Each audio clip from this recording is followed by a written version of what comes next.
Inside of chaos, peace is a choice. It is not the absence of chaos. Inside of fear, courage is a choice, not the absence of. Inside of struggle, happiness is a choice, not the absence of struggle. Friends, grasshoppers, this is the Formless Podcast, episode 141 with Tyler, the superhuman, and me, Dustin. You really got that. And grasshoppers.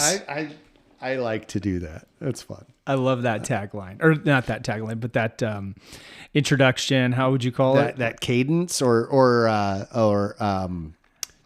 what is it? The timbre? Well, timbre. Yeah. Well, it's that thing that, like news anchors have. The announcer radio voice guy. Well, it's the voice, but it's just like their lead in, right? Like you have the, like in Bruce Almighty, like when Jim Carrey, he always says, and that's the way the cookie crumbles. Yeah. He got, he begins and ends things tagline. With a tagline. That's the word I'm thinking about. Yeah. Tagline. Yeah. So I love that and grasshoppers. I don't know. It's just some fun thing to do. I like it. No, I've loved it ever since we started. Like, I just think that's cool. It comes from two places. So, one of them is Kung Fu, the TV show. Okay. And I don't even know if it's from the actual show or a parody that I watched when I was a kid. But the teacher always calls the students grasshoppers. And so it's that. And then I used to hate this growing up, but my dad gave everyone a nickname. Everyone got a nickname. Everyone in my family has a nickname from my dad. And it's a term of endearment, but he gave everybody a nickname.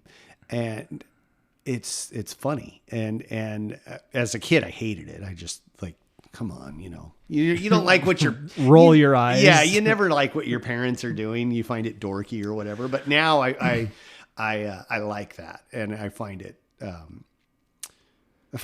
kind of cool. Yes. And so I've given my kids nicknames. I've given my wife little nicknames. And it annoys the crap out of them. So it's like I'm carrying on a little tradition. And then with this, I was just like, you need an intro. You need an opening. And otherwise we just say hello or let's start this or, and you need a little something that makes it memorable. It's catchy. And it's catchy. Yeah. It's like who's the big boxing ref? It was like, let's get it on. Judge Mills Lane. He'd always say, let's get it on. Or, let's get ready to rumble. Yeah, let's get ready to rumble. Yeah, that type thing. So that to me, that's like flipping the go switch. Okay, that means we're on, And so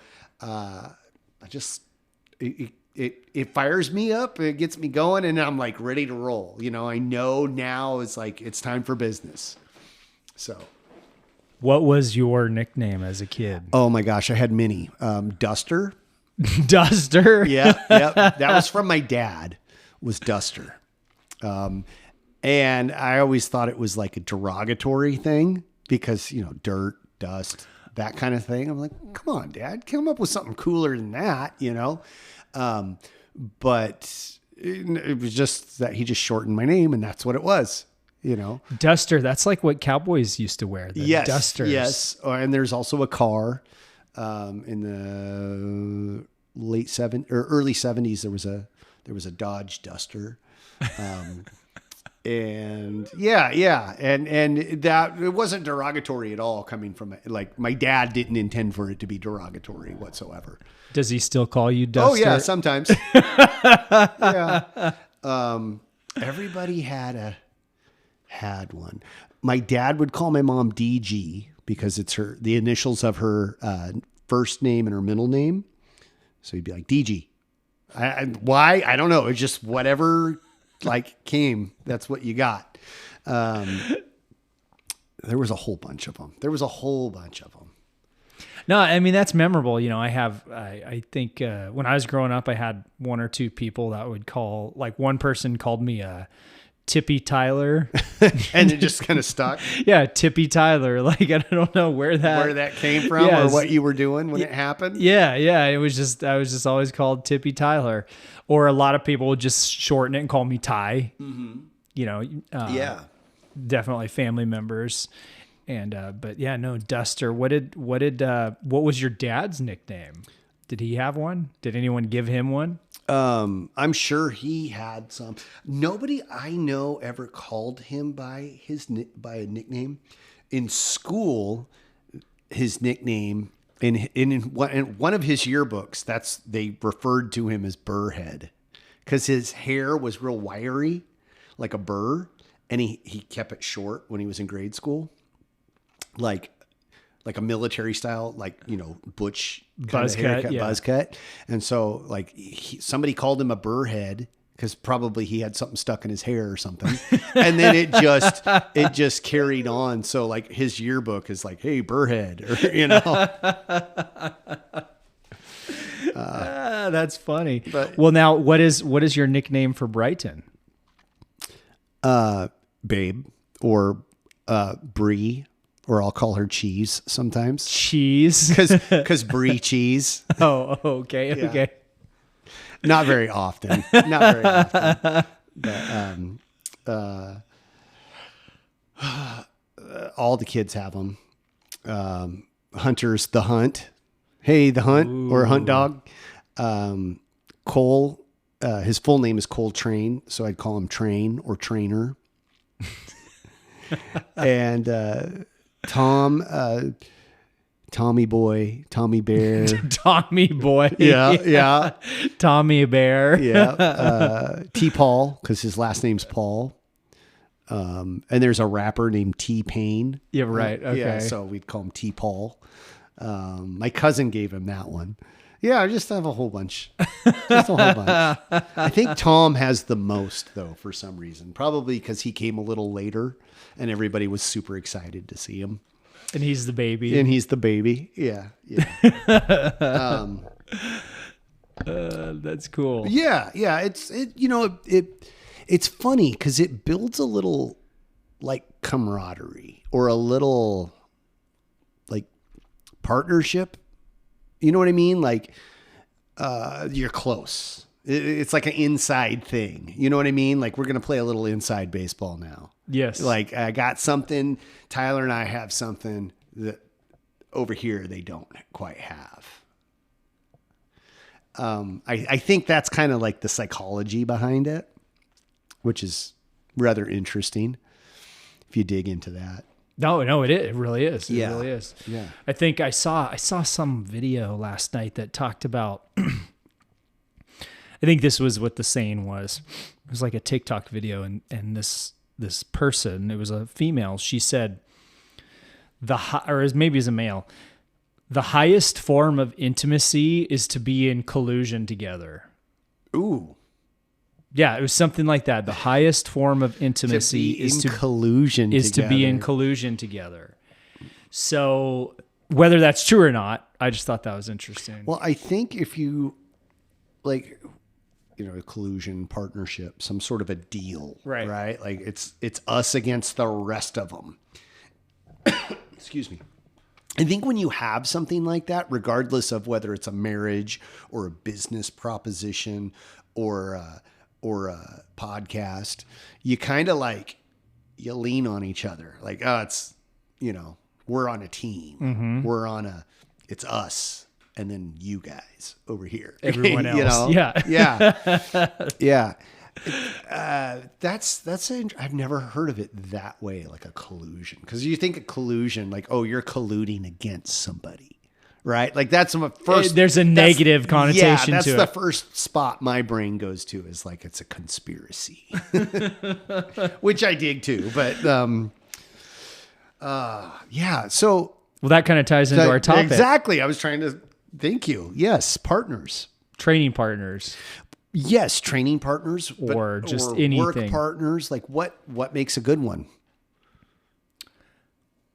Yeah, that's especially like, okay, in context of like the school here, like what makes a good partner here? oh man, I think it goes back to that one podcast we did. It was in the 20s or the 30s, that, you know, the number of the podcast where it was like, walk through the door, right? Mm-hmm. Well, you want a partner that's going to just show up. Yeah. Like, Yeah. you just showing up. You have to be here. You have to foremost. Well, yeah. And just, even if it's like a business partnership, you just got to like deliver, right? You know, deliver on your end of the thing, the bargain. And, so yeah, like to me, like just showing up, right? As if somebody just shows up, because then they're there and you can like do something with that. But if they don't even want to show up, then you're back at square one. But no, I totally agree. I think that's great. I think though that a good partner has to be a combination of things. Oh, absolutely. They have to challenge you, and not in an adversarial way, but like push you to do your best. Right. I think a great partner should be somebody that is in terms of martial arts, there should always be this nature of like, they beat you, you beat them. Like it's back and forth. Okay. Like a football game or a basketball game where the lead is constantly changing. Like 1 minute, the home team's in the lead and they're winning. And then the away team comes from behind and starts winning. And it's back and forth, or a boxing match or whatever, you know, whatever analogy you want. I think that's a great spot to be, because it's like, now I've got something to gun for.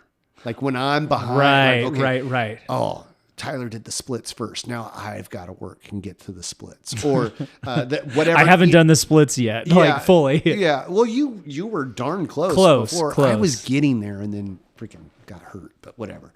Anyway, I think that there needs to be a little of that give and take, where like, oh man, they're better, and now I'm going to catch up, and then I'm going to get better at this, and then they're going to catch up. You know, that there's some of that. Example of that is like when I showed up back at the dojo when we were both blue belts, and we were at the second dojo, so the one next to the police station over there. And I showed up one time. I still remember I walked in and you and I had been blue belts. We'd been training together, and you're like, Tyler, I'm going to test for my blue belt this Friday. And I remember like in my head just being like, well, I don't think you're ready, but okay. Like, and you're like, well, I'm just going to do it. Like, I'm just going to test it. And then it was like Monday or Tuesday, I showed up to class and you were out there on the mat. I still remember walking in the door and I saw you on the mats teaching, and you had your advanced blue belt on. And I went, son of a gun, he got it. He passed. And I didn't think he was ready, but he did. Yeah. And so that drove me to then work harder to be like, okay, I got to get my advanced blue belt. I got to get going. I'm falling behind. I remember a distinct moment. There was a moment there where something had happened and I was out for like 4 weeks, 6 weeks, somewhere in that neighborhood.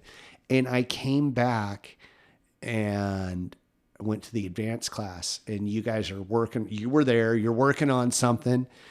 And it was completely foreign to me. I don't remember what the thing was, but I remember the moment where like I walked in, got ready, got on the mat, and I'm like, I do not know what this is. I don't know what we're doing here. You know, it's just like something completely new. And you had been working on it for like 2 or 3 weeks. I think it was a tactic of something. Oh, it's the priority scale. Okay. Oh, I think I remember this. Yeah. So everybody's working the priority scale, and I'm like, I don't know my elbow from a hole in the ground right now. Like it's completely foreign to me. And I remember like, okay, well, Tyler's got it, so I better focus. Like I'm going to work really hard on getting this, you know? I think there should be a little back and forth, a little bit of competition, a little bit of motivation too. There's got to be motivation. Yeah. Like if I come in and I'm down or whatever, you got to be there like, hey, come on, let's go, pick it up. Forget about what happened last week. Let's go, that kind of thing. And then almost like a partnership where your strengths complement that person's weaknesses and vice versa. Yes. Like if somebody is more of an offensive fighter versus somebody who's a counter fighter, that's like a great matchup. Yeah. Or like you're a really strong grappler and this person's a really strong striker. So then like you guys can work together and show each other to make each other better in your various strengths. Well, and then the partner too would, that grappler is that grappler is going to want to tell the striker like, hey, here's some stuff you need to learn on grappling, like get you out of your comfort zone. Yeah. Because if you're just making them better in what they already are, I mean, that's good too. But like, you want to be well-rounded. Like somebody's going to push you to be well-rounded. Yeah, absolutely. No, I think those are all like, I think that this topic specifically is good for us because we were training a lot together. Yes. Going through the system. And there were various times where, like you said, we were back and forth, like, oh, you advanced, I advanced, you advanced, that kind of thing. But I think by the nature of things, because we're close in build, like we just made physically good partners. Yeah. Because of that. And it was fun. It was a great thing. And there's accountability, right? A good partner has accountability for your other. Yeah. Like, hey, where are you? Where you been, man? Oh, I went sick. I've been out. Oh, okay. Well, when you getting better, I'll bring you some chicken noodle soup, that kind of thing. And let's do it again. Well, that I lost my train of thought. I was going to say, the accountability being like, hey, like you can do better. Yes, absolutely. Hey, like let's do it again. Yeah, you can do better. Or they help spot something that you missed, right? Like, oh, you need to have your hand up here and cover your head as you're throwing that punch because you're open. Yeah. Yeah. And they can do that with words, or they can do that by punching you in the head when your hand drops. Well, and like your thing, like with, I think you even to this day still have to work on is dropping your head to turtle up. And you're like so well aware of it. You're like, I know, like, yes, I'm very aware of it. And I still catch myself every once in a while. If things get hot and heavy, I'll still turtle up a little bit.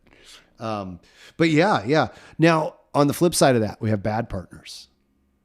So the first thing that comes to mind, or bad partners, or just the negative aspects of training partners? What do you think? So I've trained with people that they never want to really, you never really see them improve. Like I had someone, I won't say obviously the name, but names. All they wanted to do was show up and spar. They never wanted to do anything else. Yeah. And like, I could see myself, and this is going to sound conceited, but I could see myself getting better and like training and putting in the work, right? It just didn't magically you're doing happen. The boring stuff too. What? You're doing the boring stuff too. The boring stuff. And they would never improve, at least from my perspective, and didn't really, they just kind of always did the same thing over and over and over. And it sometimes worked, right? They just got really good at what they knew. But, and this was, I'll just say this was outside of our art. So it wasn't anybody in the art at the school. But I do see that, sometimes at the school too, like where, does that make sense? Yeah. Well, there's always stuff that's fun to do and exciting. And I have this trouble with some of the kids' classes. Yeah, you see it a lot as a teacher. The motivation and the enthusiasm for things changes rapidly. Right. So, you do the thing that they like to do and their enthusiasm is through the roof. They're on it and they're having a fun time. And then you like, okay, now we're going to drill. Now we're going to work on this thing. We're going to work. Yeah. And then it's just like, it just dies. So there's a balance there of like, okay, we got to keep the energy high and the enthusiasm high. And then find a way to sneak that work stuff in there. Why they're excited and loving to be here. So yeah. But it's like sneaking the pill inside a cookie. Right? Like yeah. Yeah. Or in my case, it was a bowl of ice cream. But yeah. Keeping the enthusiasm high but it's still finding a way to make the work happen. Right. Well, and that because you're teaching a lot, that's making you into so much better of a teacher because you have to see that in the students. Yeah, that's hard to spot sometimes. Yeah, well, and you have to find a way around that. Mm-hmm. Yes, and like I think a good partner and a bad partner, they're almost the mirror image of each other. Yeah. Right. Where the good partner needs to be consistent, needs to show up, needs to work. The bad partner, all that person has to do is not show up, not be consistent, not work. And there's your bad partner. But also on a flip note, like a flip side of that, like, and it's not a reflection in my mind of the person. Maybe they just have a different set of skills. Like you just don't mesh. Right? Doesn't mean that they're a bad partner per se. Maybe they're just bad for you. Yeah. Oh, good. Right? Yeah. Like there are some people I can work with and I can figure out the thing we're working on. I can do the drill and get better. But there are some people that I do the drill with that for whatever reason, I can't make it work.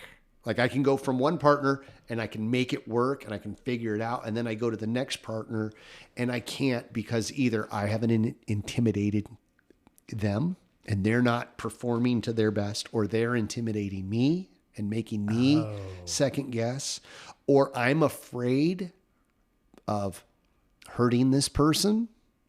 Right?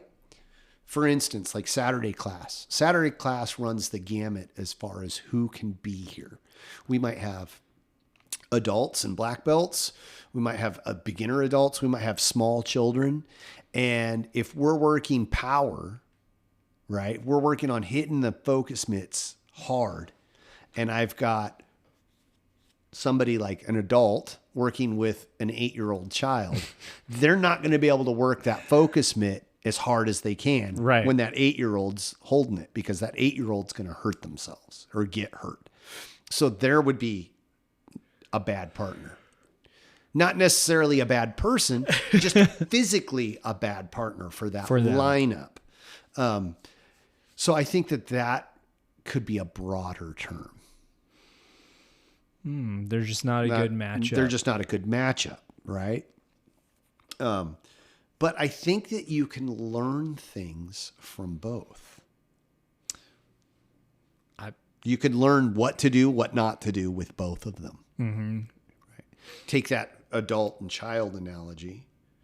If we're working power and the adult is trying to punch the focus mitt of the 8-year-old as hard as he can or she can, it's not going to work out so well. But what can they work out? They can work targeting. We can work other things that help develop that power and not hurt that kid. Right. And sometimes it's just the nature of the deal. Like if we have 4 partners in the room, 4 people training, there's only so many partners you're going to have there because you're going to run the gamut. Right. Right. If we're changing partners on every drill, then you're going to have somebody your size, somebody not your size, somebody bigger, somebody older, somebody younger. It just depends on the makeup of the room. Yeah. And you don't always have a choice in that. Unfortunately. And, which is interesting because like you said, you might get partnered up with somebody that you just can't make the drill work with them, right? Either you're intimidated of them or they're intimidated of you, or there's just some sort of disconnect there. Maybe they're not skilled enough. You know, every once in a while I'll run into a drill that I just can't, it's a new drill, right? And I'm just like, I'm having a hard time with this one. Got to figure out how it works. So it could be the drill, but you know, what's really interesting is osmosis, right? So like you're around, like you're absorbing what other people put out that you're around, right? So sometimes I've noticed I will mirror somebody that I'm like a training partner that I'm doing. I will start picking up on their bad habits, and I will start just because you're like watching them. Well, just because you're watching them, and just because you're training against them. Like you should be, everyone should be in control of themselves enough to where you don't change your fighting style. Like, okay, you got to adapt your fighting. You got to adapt your, let's just say sparring, right? You got your sparring partner, your training partner. Okay. You have to adapt around your opponent, right? In order to defeat them, right? But that should be a willful and maybe subconscious adaptation. But sometimes I've picked up bad traits from other people, and I was like, wait, why did I start doing that? Like I started sparring like this person, and they don't even spar very good. Like, okay. On the flip side of that coin, I remember a class once where we got the bags out and we're working a combination. And because one person in our group misheard and started doing the combination the way that they misheard, the rest of the people in that group started doing the same thing. And then the instructor comes around and is like, whoa, what are you doing? We're not working that. We're doing it like this. Da, da, da, da. And then it was like, oh, well, I wasn't listening very well, was I? You know? So yeah, that whole ebb and flow of things. But I like the way you put that. Well, and it's not necessarily, it could be a bad partner or just bad habits that your partner it like displays. But similarly, like you said, the flip side, okay, you train with someone who's higher level, who's more skilled. Well, if they're doing things really good, you're going to pick up on that as well. But I think it should always be, it should be a conscious decision to pick up on those things. And like I had to, okay, so like one partner, I had to like stop and be like, why do I start sparring like them when I spar them? And it's almost like I slipped into sparring like them. I was mirroring them. Okay. And it wasn't even that effective. And so I should have maintained my own sparring style, fighting style, without just inadvertently slipping into becoming like them. It's right. Like if you hang around. So when did you notice that? Like, was it right away No. or was it like after the fact that you're like, oh, that's what I'm doing wrong? I mean, it might have started being like after a number of times sparring with them that I was just like, wow, like because I'm starting to fight like them, and I should maintain my own style, and not change unless I want to change. Yeah, you should be conscious of the fact that you're going to change. Conscious, or at the highest level, you get unconscious and you just adapt around someone, right? But it should be for the better. And I basically looked at my sparring style and I was like, I'm becoming more of I've always been more of the offensive fighter versus this person was more of a counter fighter. So it was like a good matchup. But over time, I noticed when I would spar with them, I became a counter fighter. Now, I don't know if that was because every time I made the first move, they beat me to the punch or they countered me. Yeah. And so then I was like, whoop, okay, I got to counter, like I got to slip into counter fighting, but I didn't like it. I didn't like it because it was almost like I was forced into being a different fighting a different style. Yeah. It's like trying to write your name with your offhand. Like you could do it, right? You're right-handed. Yeah, right. You write your name. You could sign your name without thinking about it with your right hand. Flip to your left hand. Well, now you got to think about it. You got to think about it. So like your conventional system or style or the way you do things, that's comfortable to you. And then you start flipping over to being a counterfighter. Now you're in uncomfortable territory. So now every effort, or most of the efforts, are forced, right? You got to start, you're changing your way of action, you're changing your way of thinking. And now it's like, that muscle's there, but I got to like think about it instead of just doing it. Right. And that's a good thing. I'm just saying, like, it was like I slipped it, like I fell into fighting like somebody else and I didn't like it versus I'm taking the pencil and taking it from my right hand and putting it in my left. And I know what I'm doing. And now I'm trying to do it. Forcing to do it. But then I was just like, man, like every time I train with this person, I go into this like this style. And so that I think that's one of the negative aspects of a training partner. Yeah. Is that you can mirror them. It's like, it would be like if I started turtling up my head, like every time I spar you and you come in to blast me, I turtle up. Yeah. I'd be like, well, that's not a good trait I'm picking up from Dustin. Exactly. Okay. I see where you're getting at. Yes. Yeah. So you're mirroring them, but not consciously doing it. Until after the fact. Correct. Okay. I thought I was saying that, but that was worded very well. You just said it. You may very well have. I just didn't pick it up in my denseness. Yeah. No, it's okay. No, so okay. We're going to change gears here a little bit. What can we learn from both of those? Of having a good partner, having a bad partner. Oh, that's good. Well, the good partners. That's self-explanatory. You're going to learn faster. You're going to be quicker, right? Because they're going to push you. I've had too much caffeine today. I'm excited. Oh. They're going to push you to be better. They're going to show up. Yeah. They're going to want to get better themselves because anybody can be the parent on the sideline saying, oh, no, you need to get better and encouraging them. But that parent needs to get up and go train as well and set the example. So, you're the one that's improving as well. But the big takeaway for me is is having learned that, having learned that I was doing that, is to take it a step back and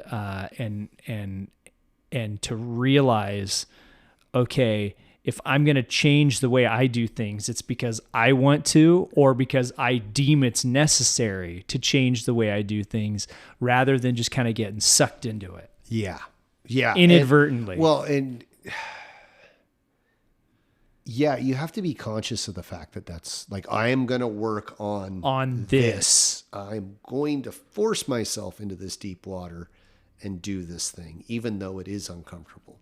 And then, because I think you're going to pick those things up faster and quicker and better than if you're just like, I'm slipping into this position that I don't want to be, or I'm not consciously doing. Right. Yeah. What do you think? What is your... So I think we can learn all the good things from having a good partner. On the flip side of that bad partner, or that partner that doesn't quite gel with you, I think you can learn, one, how to be a better partner, first and foremost.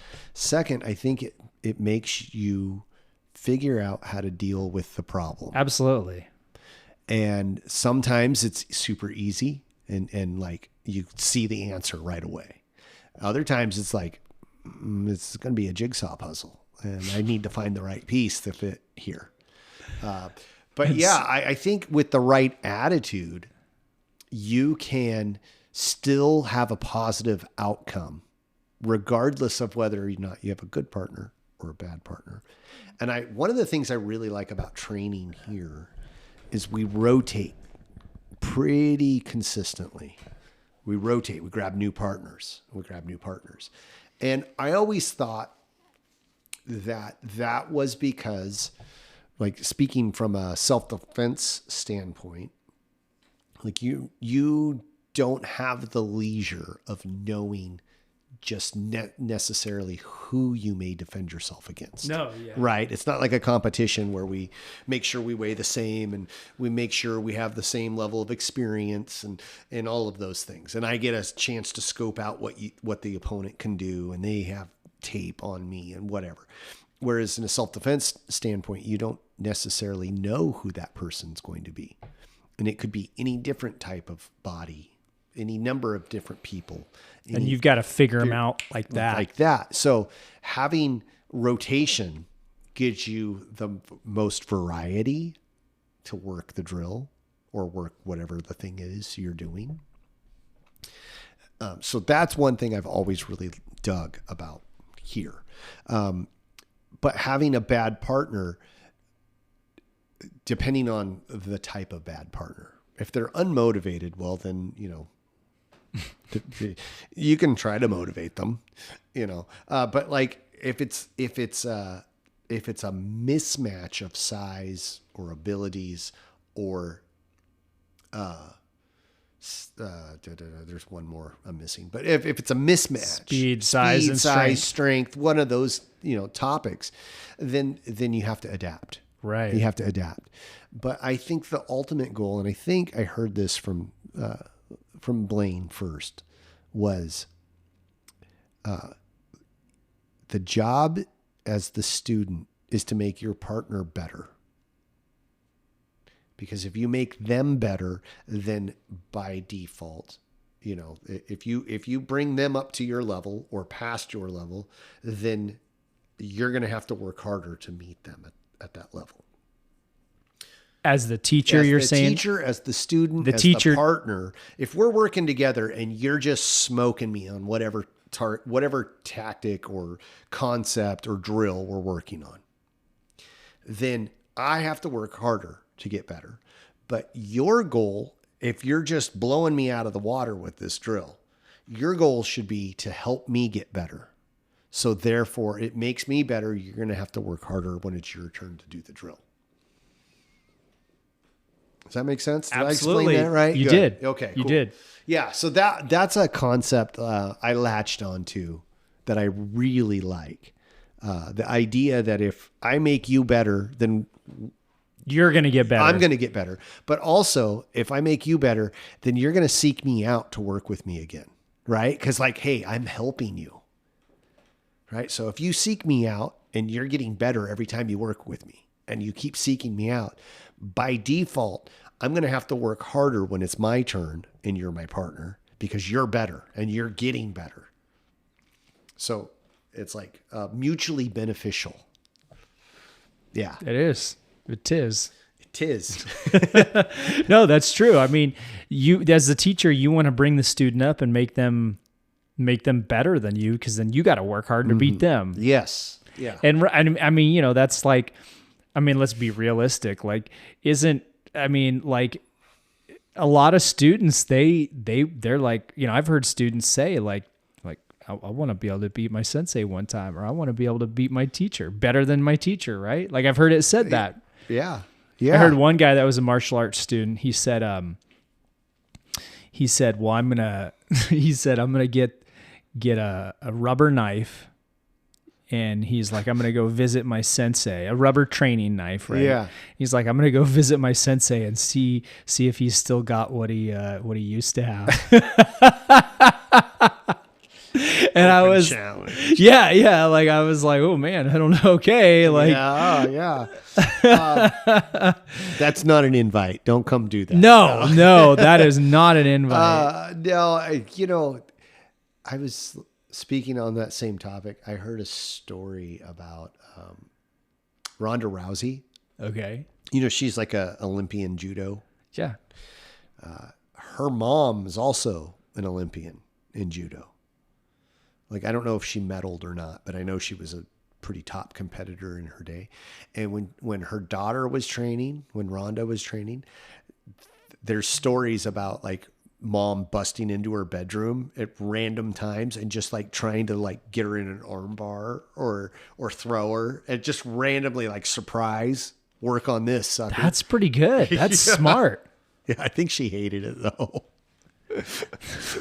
You're just like constantly looking over your shoulder, waiting for mom to bust through the bedroom door and like lay in a guillotine or something. You're in the shower. Yeah. Oh man. Yeah. No, thank you. Maybe I'll put on some more soap. She won't be able to get she won't be able to lathered up. Yeah. She won't get a good grip on me. No, but that, and I think about too, like things like, as black belts, right? So like we have to work with white belts or no belts, right? In our art, you start as a no belt. And so with a white belt or a no belt, they haven't figured out their timing yet a lot of times.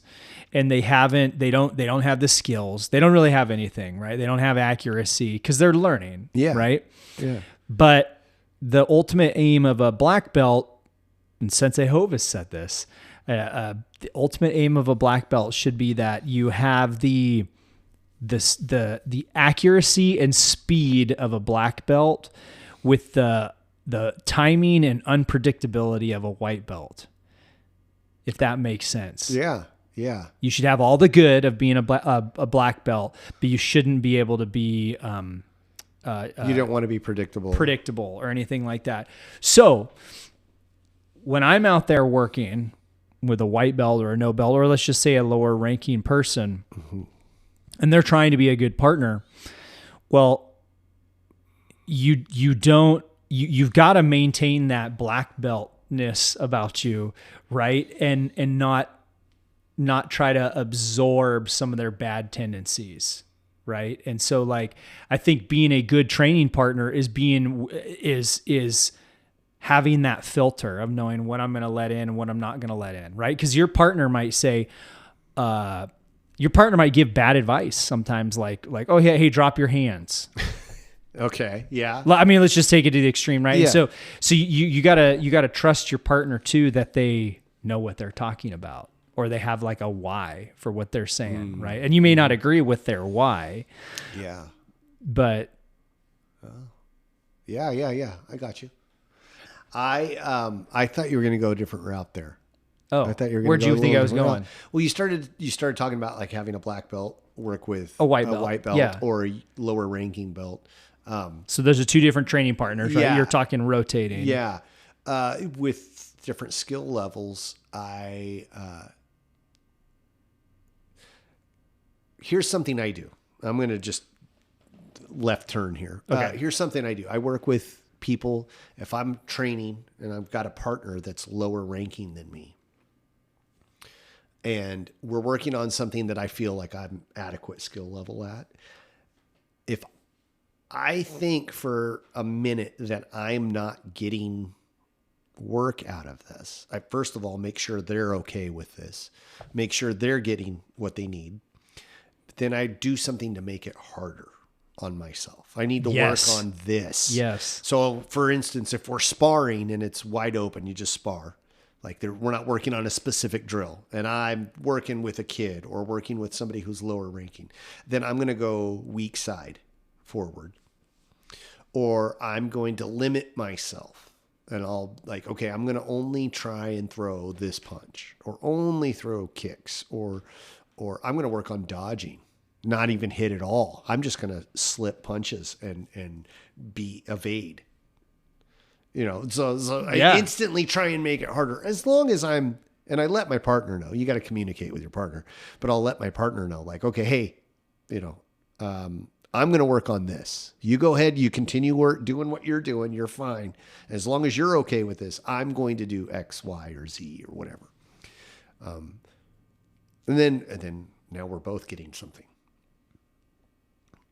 So yeah, I think there's multiple routes to go there. It's wide open. It's wide open. Yeah. But yeah, I definitely think that finding a good training partner, sometimes it can be hard, but it's rewarding. Like you want to have that. Yeah, absolutely. And you both want to be united at the same goal, right? Going at the same thing, which is to get better. It makes that journey a little bit less rough, right? Like my respect for Sensei Phil, after getting our black belts and going through the whole thing, and having a group of us go through, Like that. And then seeing him, he did it on his own. Like he didn't have a training partner, but he really. didn't have anybody. He had the people he went with to train and practice with were already above him. Like he wasn't going through that trench with someone else by his side. So he was all on his discipline, all on his motivation, where, you know, as well as I do, there's always a point where you question yourself. Mm-hmm. There's always a point where the motivation isn't there or the enthusiasm is a little diminished. And you question whether or not, I just had this conversation with my wife the other day. You start to question things, right? Like, should I do this? Is this worth it? That doubt creeps in. Well, when you have a good partner, it's easier to get rid of that doubt and that unmotivated and that lack of discipline and all of those things. It's easier to go, oh, wait, Tyler's expecting me to be there 9 a.m. tomorrow. I've got to show up, whether or not I'm enthused about it, whether or not I have motivation, whether or not I feel tip-top Magoo, To do that on your own, that's a task. That's hard. So that's why I have respect for Phil about that. For doing it all. Yeah. And I mean, how many times have we showed up to the dojo and you're like, I don't want to go. I don't have any motivation. And then you show up, then you kind of get a little motivated by walking through the doors. You have a good class, you have a good partner, you have whatever happens. You're like, oh yeah, I got that. This thing clicked for me. Awesome. I remember training for our black belt and coming here in the morning, and the only way to make it happen was to get here at like 7 a.m. or something and meet Sensei Van Klinken. Yeah. I mean, it was early. It was like way earlier than I should have been here for martial arts. But I was like, well, I mean, this is like the last 6 months of my training for my black belt. Like, if I don't do it now, when is it going to be important? Mm-hmm. Right? Like that's that golden time. And so I'd be like, I just got to show up, and I'd get here, and then he'd get motivated, and I'd get motivated, and we'd get motivated together. And obviously training with him, who he had 3 other black belts. He's a beast. And a green belt in other arts, and this was his 4th black belt. Yeah. It was really cool to have him there to know what to expect. Because at that point, I only had one experience with that. I only saw Sensei Phil's test. Oh, right. So, other than that, I didn't know what to expect. So it was really cool to have somebody who's like, okay, had walked the path we've before walked you. this path before. Here we go. This is this is kind of what to expect. That's always a good thing. Somebody's marked out the trail ahead of time, right? Hey, what's new with you? We're going to wrap this up here. Gosh. You're all back. You're back in shape? Back in shape, yeah. Just still staying in shape for officer candidate school. Yeah. Still making sure that I can pass all the physical fitness events. And at 40 years old, I'm not 25 anymore. Mm-hmm. So I've really got to work at it. And next weekend is my officer candidate training. And then I have to do 6 miles in full gear with 40 pounds in my Army rucksack, the backpack. Okay. And I have to do that in an hour and 45 minutes. Okay. 4 miles? 6 miles. 6 miles. Okay. 6 miles in an hour and 45 minutes. That's a pretty good pace. 40 pounds on your back. Yeah. Yeah. That's I think I timed it out. It's got just to the bare minimum would be you have to do 6 or 17 and a half minutes per mile. Okay. And so you can maybe walk that real fast, but I sprint it try to sprint it. But I sprint, stop, walk, sprint, walk, sprint, walk, So, but I do it with 50 pounds. So I'm doing it a little bit more. One more Tyler. Yeah. 50 pounds. I'm even thinking like, oh, could I add another 10 and go to 60? But I'm like, I'm going to get to a good time. And so I did, in the amount of time, the hour and 45 minutes, I did 7 miles. Oh, in that nice. time. 7.5 miles in that time frame. So I'm like, okay, that was pretty good. So you're carrying more weight and you're traveling more distance. Oh, I'm doing 7.5. Yeah. You have an hour and 45 minutes to hit 6 miles. So yeah, I did 7.5 miles in that time. When you do that part, the test, are you on flat ground? Or for the most part. Really? Cement. Yeah. Okay. Nice. So that one's really been kicking my butt, and I'm going to go do that again today in the rain. Yeah. Well, hey, that's right. That's right. That's cool. So when you said full gear, is that like army fatigues, boots, Yep. gun, belt? No weapon. Well, I don't know. You might have what's called a rubber ducky, which is like your weapon, your M4, which is like it is an AR-15 essentially. It's the military's version, and but it's called a rubber ducky because it's just a mold of that weapon. Okay, so it's not an actual gun; it's like a training tool. Yeah. But it's something that you have to hold. Yep. And I don't care who you are, if you're holding something as you're traveling 6 miles, eventually that rubber ducky is going to get a little wet, a little heavy. Yep. Yeah. So then you have your ACH, which is your helmet. So that's weight. Okay. Then you have your vest that has your magazine pouches. You don't have any magazine. Okay. But you're like dressed out. Okay. Yeah. And so,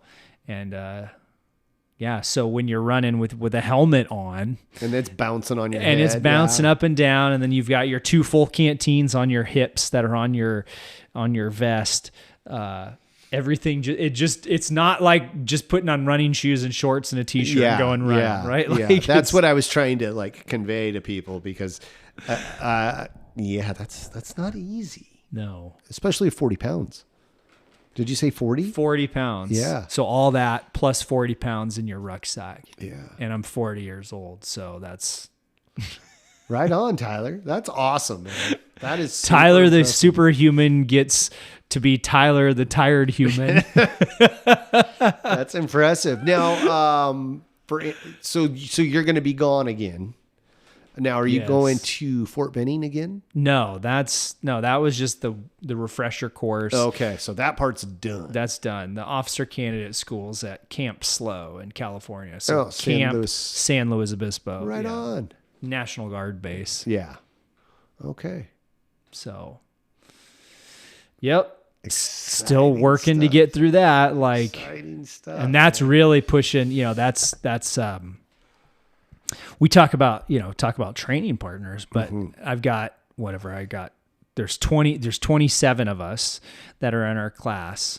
27. Oh, well, last time before I had to drop out for my blood clot, we had 48? Yeah. So this one's 27, half what we had before. But one thing that a lot of the people there, we talk about training partners, some of the people really want to get better, right? And they really want to prepare and be ready for training.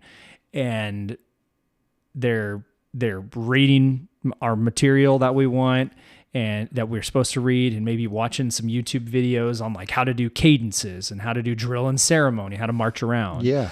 And land navigation. And then some people, they don't put any effort into it, and you're just like, oh, I don't think I want to partner up with you for anything, because they're, it's just, they want to be an officer, but they don't want to put in the work. They don't want to put the work in. Yeah. And it's these simple things.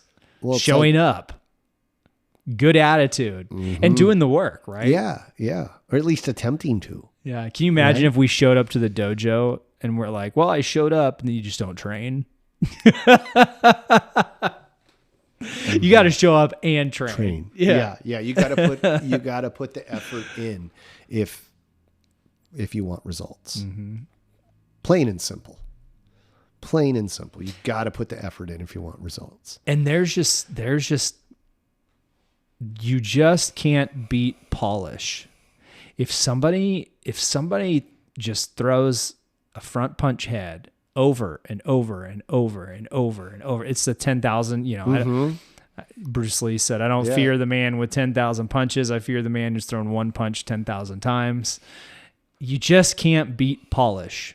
And I think that's what, and when I say polish, is just somebody who is just like polish their moves, and polish their thing over and over, and you just can't beat it. You know, when you said polish, I was like, are you talking about shoe polish? That's what I went. That's where I went first, because, you know, we were talking about the whole military thing, and I'm like, I know you guys, you know, some polish of those guys got to shine your shoes and stuff. Shoes, yeah. But no, you're absolutely right. You just can't beat polish. Like, you just can't beat it. No, it's like even someone who's naturally gifted at something, you know, I think somebody who's polished is probably going to beat them. Mm-hmm. Yeah. You know, what were you going to say? I flash back another military thing. Forrest Gump, when when he's going through boot camp and they're putting together the rifle, and how he's like putting it together super fast. He's not looking. He's just straight ahead, putting it all together. Like, for him to do that in real life, like filmed, like he must have had to practice. Oh, that, he did. You know, Tom Hanks. Yeah, absolutely. He had to have practiced that. Like, that's not something you can just learn in an afternoon. No. Oh, no. And you could just tell that he practiced it and he just had that down. He just knew how to do that. Yeah. So. Right on. Hey, what do you think? I think that was good. I think we got some training times in. Got some practice in. Good. Hey, friends, I hope you enjoyed this. And it was a good one. We had a good time. We had fun. We learned something.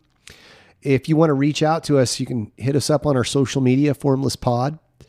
Those are basically, if there's a social media account that we have, it'll be under Formless Pod.